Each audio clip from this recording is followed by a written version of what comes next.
Hey everyone, it's Saturday evening, and I, Rania, welcome you all to another episode of our series 40 Days of Relationship.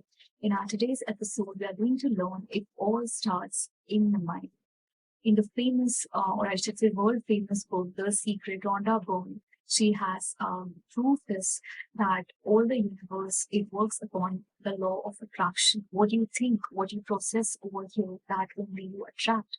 Even Brahma Kumari Shivani, she guides us by Sod Se Srishti, the motto or the mantra of Brahma Kumari Foundation, that whatever you think, whatever you process over here, your soul, it only turns into reality. It only manifests into reality.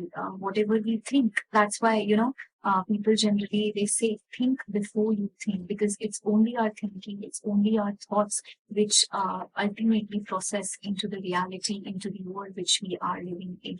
So we have to be quite careful and sincere that what we think, because it's only going to become our present and our future. Okay. How this thinking process is going to add value to our spiritual connection with God. Let's see. The first point is a servant should think about self-forgetfulness. Now, selfishness, we have heard, we practice also, I'm so sure. Selflessness also we have heard, and some of us do practice, but self-forgetfulness. Now, forgetting yourself, that is dissolving this I, this identity, this ego into him or with him. That is when this dissolution of this I, this ego takes place, when you become one with him.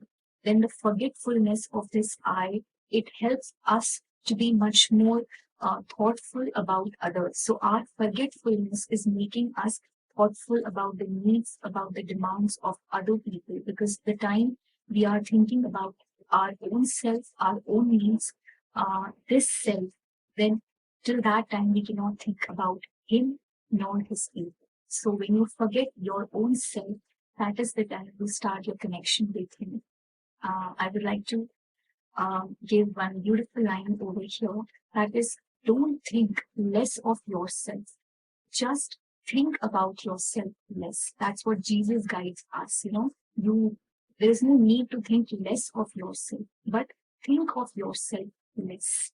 Isn't that beautiful? This one line, I think it suffices everything what I have explained a minute back. That is, don't be so much self-absorbed in your own needs, in your own world, that you forget about him and his world, his people. Moving on, the second point is stewards and not owners. So don't think in your mind that I am the owner.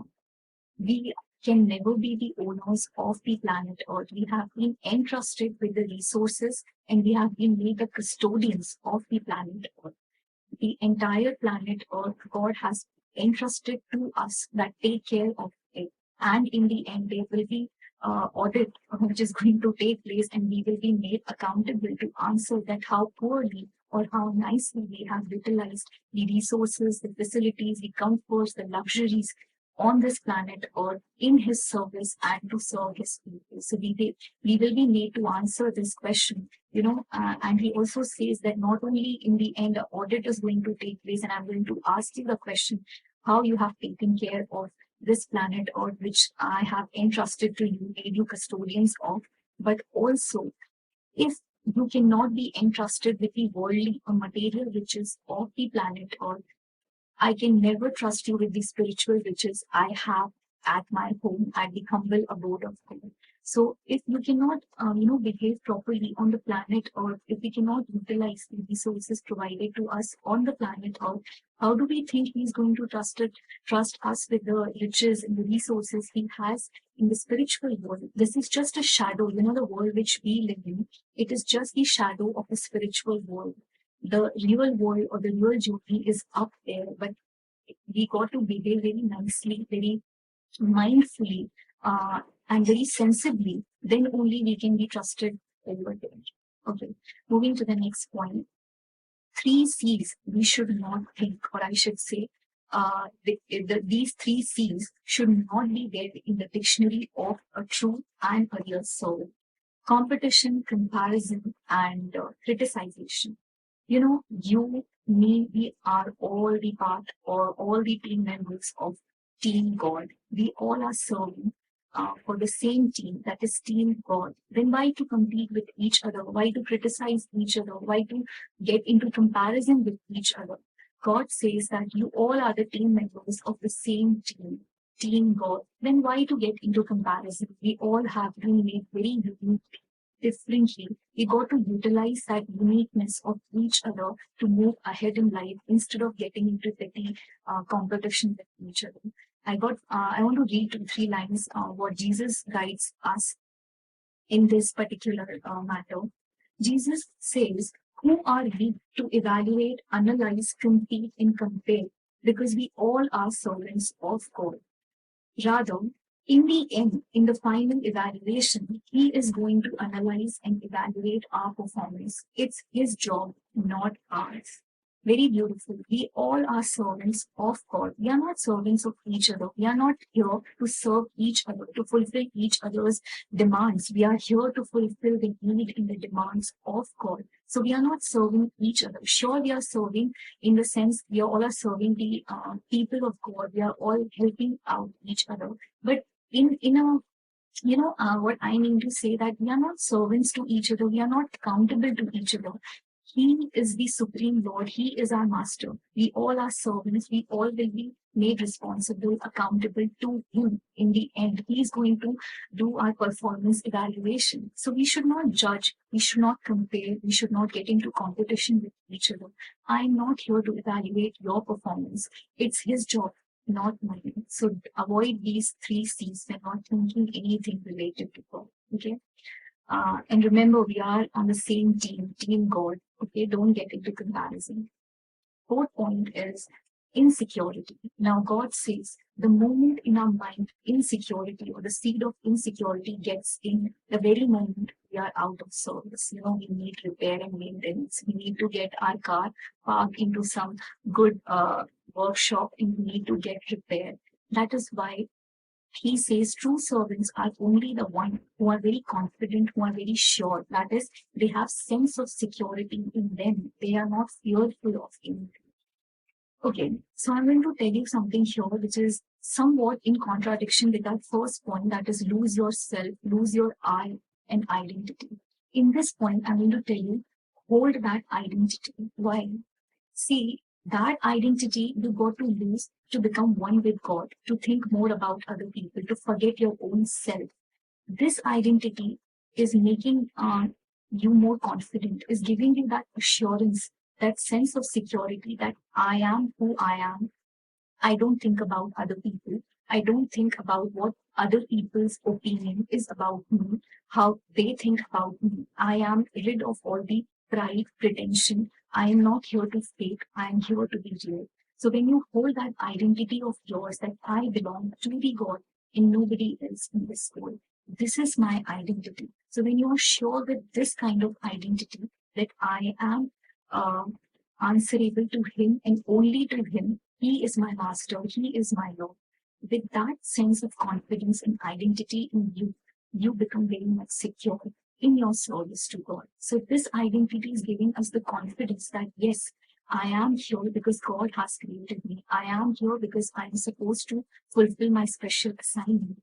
This sense of identity, sense of security is positive one. And that the one which we discussed in the first point, like I, me, mine, ego, that we got to dissolve because it is going to fix that groove of everything belongs to me. That groove should melt. That sense of identity is the fake one. But this sense of identity, that everything what I am today, it's because of him. This sense of identity is a positive one. We need to make this groove more deeper and deeper in our mind, in our thinking. Okay.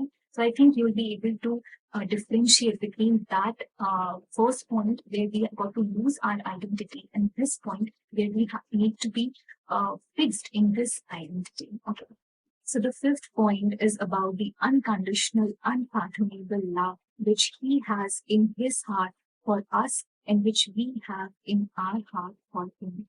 That sort of love is beyond any definition, is beyond any explanation. That is why it is called as transcendental love.